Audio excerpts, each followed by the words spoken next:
So as far as types of preaching that I'm doing at the present time, I'm based out of Punjabi Bagh, which is a affluent suburb of New Delhi. There's a separate temple there, and it is very pleasant, very nice. And so there are many university students.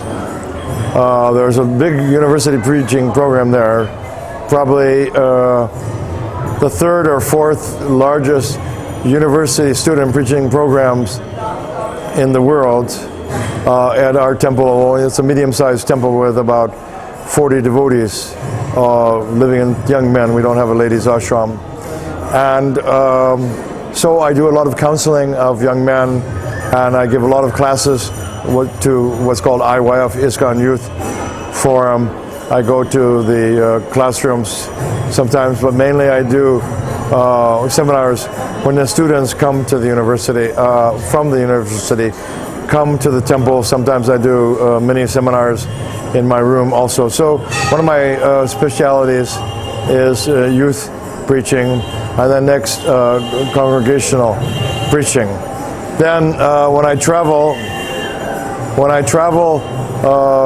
I have gone to Malaysia, which is, we have many temples in Malaysia. Then I do not only temple preaching, but also home programs.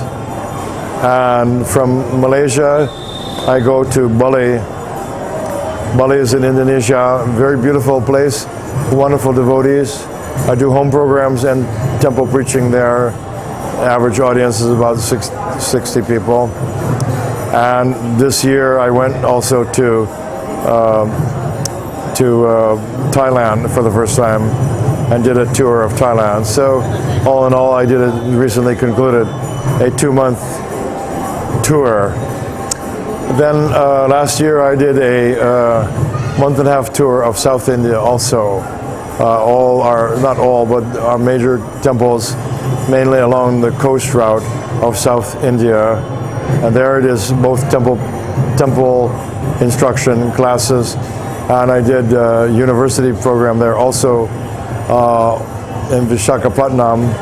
Very extraordinary class, because as I drove onto the campus, I was surprised to see a hoarding board or billboard, big banner with my photograph on it, and say, "Welcome Bhakti Madhurya Govinda Swami," with my photograph on a big banner.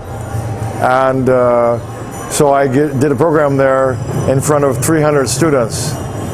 And I was introduced by the dean of the university. The dean, a lady who is also very favorable to Krishna consciousness, she introduced me and gave commentary. And then also one of their leading professors, dressed in suit and tie, but he introduced me also, and I spoke.